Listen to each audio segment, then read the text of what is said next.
Story 1. The Night Shift. Sarah thought she had scored the perfect campus job. Night security at the university library. Easy money, she figured. Just walking around an empty building for 8 hours while getting paid to study. The head librarian, Mrs. Chen, had been oddly specific during her training. Never go to the 4th floor after 2 a.m. The motion sensors up there malfunction at night. Sarah had laughed it off as typical old building quirks. For the first 2 weeks, everything was normal. She'd patrol the first 3 floors, check the locks, and spend most of her shift reading at the front desk.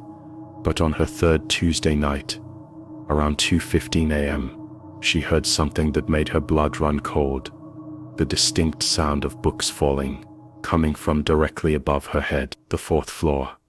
Sarah grabbed her flashlight and headed upstairs, telling herself it was probably just old shelving giving way. As she reached the 4th floor landing, her flashlight beam caught something that shouldn't have been there.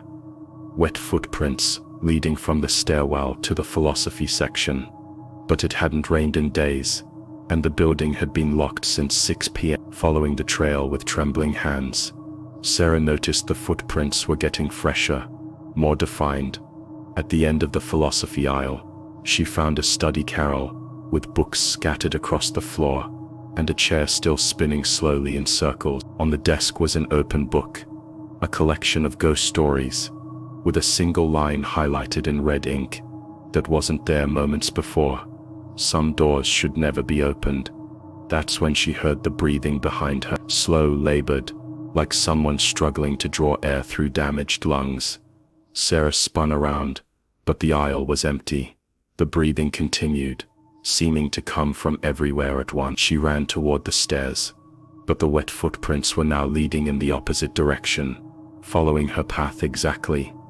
As she reached the stairwell, Sarah looked back one last time. In the darkness between the shelves, she saw a pale figure in a waterlogged university sweater, watching her with hollow eye. The next morning, she learned that 20 years ago, a graduate student had drowned in the campus lake, after spending his final night alive studying in that exact carrel. On the 4th floor, Story 2, Room 23. The resident advisor, Mike, had seemed nervous when handing over the keys. "Listen, man," Mike had said, lowering his voice. "If anything weird happens, just try to ignore it, okay? And whatever you do, don't engage." The first sign something was wrong came on Jake's 3rd night. He woke up to the sound of his closet door creaking open. In his half-asleep state, he figured the old building was just settling. But when he opened his eyes, he could see in the dim light from his desk lamp that the closet was now completely open, and all his clothes had been pushed to one side, as if making room for someone else. Jake sat up in bed, his heart pounding. As his eyes adjusted to the darkness, he realized someone was standing in his closet. A tall, thin figure, in what looked like an old-fashioned nightgown, facing the back wall. The figure wasn't moving, wasn't breathing, just standing perfectly still among his hanging clothes. "Hello," Jake whispered, his voice barely audible. The figure slowly turned its head, too far around, like an owl, until pale, sunken eyes were staring directly at him. The face was that of a young woman, but wrong somehow. Her skin was gray and papery, and her mouth was stretched into an impossibly wide smile that showed too many teeth. Jake scrambled for his phone to call campus security, but when he looked up again, the closet was empty. His clothes hung normally, and the door was closed. But on his desk, written in the condensation on his water glass, were the words, "She's still here." Over the next few weeks, the encounters escalated. Jake would find his belongings rearranged in perfect patterns, his books stacked in pyramids, his pens arranged in circles, his clothes folded into impossible origami shapes. Sometimes he'd wake up to find the room ice cold and his breath visible in the air, even though it was September and the heat was on. The breaking point came when Jake woke up one night to find the woman sitting at his desk, writing in his notebook with his pen. She looked exactly the same, pale, gaunt, wearing that terrible nightgown, but now she was solid, real, casting a shadow in the lamplight. She was writing the same thing over and over. Help me remember. Help me remember. Help me remember. Jake finally worked up the courage to speak. Remember what? The woman's head snapped up, and for the first time, her expression changed. The horrible smile faded, replaced by a look of desperate sadness. My name, she whispered, in a voice like rustling leaves. I can't remember my name. The next day, Jake went to the library and researched Morrison Hall's history. In 1987, a freshman named Catherine Mills had committed suicide in room 2. She had struggled with depression and isolation, and according to the newspaper reports, she had left behind only a note that read, I don't know who I am anymore. That night, Jake left a piece of paper on his desk with Catherine Mills, written in large, clear letters. When he woke up, the paper was gone, but written in the condensation on his window were the words, thank you. He never saw her again, but sometimes on particularly quiet nights, he swore he could hear the sound of someone crying softly in the wall. Story 3. The Study Group. When Megan joined the Advanced Psychology Study Group, she thought she was finally getting serious about her major. The group met every Thursday night in the basement of the psychology building, a perfect quiet spot away from the distractions of dorm life. The other members seemed intense but friendly. David, the grad student who organized everything, Lisa, a senior with perfect grades, and Tom, who never spoke much but always knew the answers. What struck Megan as odd from the first meeting was how they studied. Instead of textbooks, they focused on case studies of real patients, detailed files that David claimed he had access to through his research assistantship. The cases were fascinating but disturbing.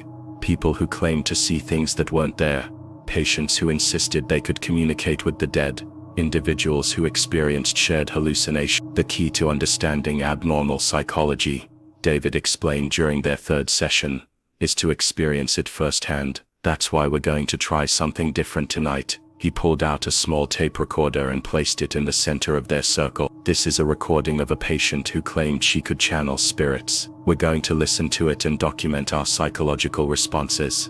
As the tape played, a woman's voice filled the basement room, but it wasn't speaking English. The words were in some strange language that seemed to shift and change as they listened. Megan felt dizzy, like the words were reaching inside her head and rearranging her thought. Around the circle she noticed the others were all writing frantically in their notebooks, but when she tried to look at what they were writing, the words seemed to blur and dance on the page. The woman on the tape began speaking in English, but her voice sounded different now. Older, raspy. Can you hear me? The voice asked.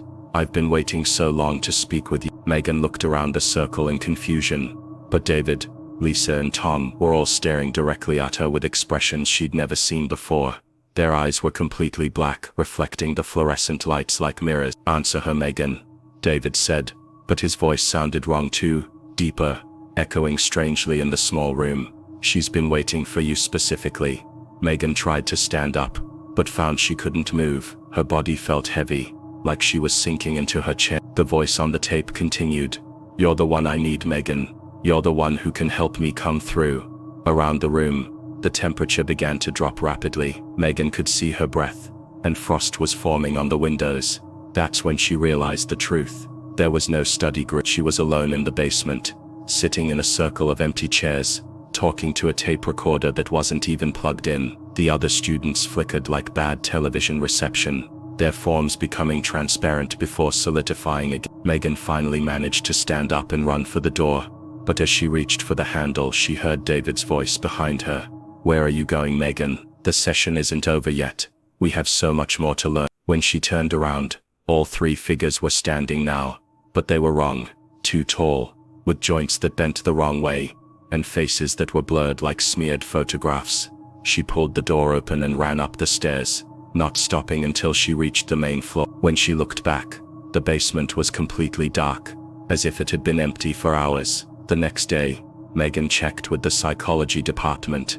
There was no advanced study group, no grad student named David, and the basement had been locked for months due to a mold problem. But sometimes, late at night in her dorm room, Megan still hears that woman's voice on the tape recorder, asking if she can hear her, and promising that she's still waiting for the right person to help her come through. Story 4. The campus walk.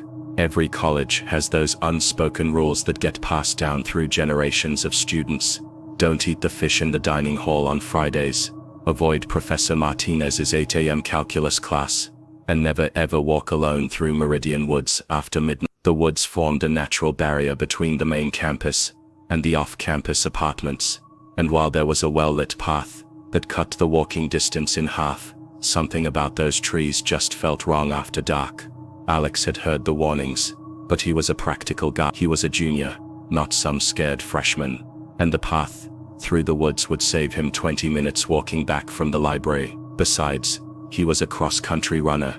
If something happened, he could outrun it. What he didn't expect was that some things don't chase you. Some things wait. The first few times Alex used the path, nothing happened. It was peaceful actually. Just the sound of his footsteps on gravel, and the distant hum of campus life filtering through the tree. But on his fourth trip through the woods, sometime around 12:30 a.m., he noticed something that made him stop dead in his tracks. About 50 yards ahead, perfectly centered on the path, someone was standing completely motionless.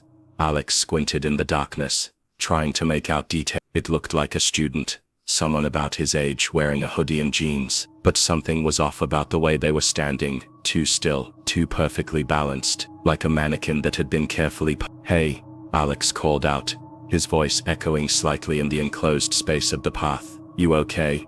The figure didn't respond, didn't even acknowledge that Alex had spoken. As Alex got closer, he could see more details that made his skin crawl. The person was facing away from him, but their head was turned around completely backward, staring directly at Alex with wide, unblinking eyes. Alex turned and ran back the way he came, taking the long route around camp. But as he ran, he swore he could hear footsteps behind him, not chasing him, but matching his pace exactly, like an echo that was slightly out of sync. The next night, curiosity got the better of him. Alex convinced his roommate Mike to walk through the woods with him. "You're being paranoid, man," Mike said as they entered the tree line. It was probably just some drunk student playing around. But when they reached the spot where Alex had seen the figure, Mike's casual attitude evaporated. There were footprints in the soft earth beside the path, dozens of them, all in the exact same spot, as if someone had been standing there for hours, shifting their weight back and forth. But the footprints were wrong. They were facing in both directions simultaneously,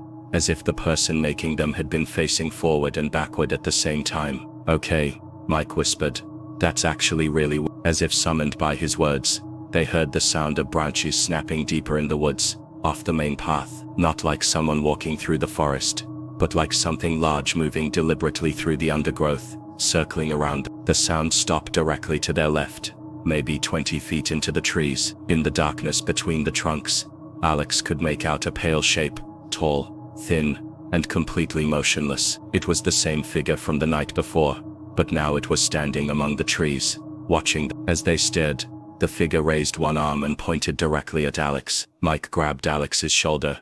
"We need to leave, now." They walked quickly toward campus, not quite running, but moving as fast as they could without breaking into a panic. Behind them, the sound of breaking branches resumed, keeping pace with their movement, but always staying just out of sight. When they finally reached the edge of the woods, Alex looked back one more time. The pale figure was standing at the tree line, still pointing in his direction. But now Alex could see its face clearly in the glow from the campus streetlights. It wasn't the face of a student at all. It was something that had maybe once been human but was wrong in every possible way. Skin like wet paper, eyes that reflected light like an animal's, and a mouth that was open too wide, as if it was screaming silently. Alex never walked through Meridian Woods again, but sometimes when he was crossing campus late at night, he would catch glimpses of that pale figure, standing at the edge of other dark spaces, between buildings, in the shadows behind the dining hall, at the far end of the parking garage, always pointing, always watching, always waiting for him to stray too far from the safety of well-lit path. The campus security reports from that semester noted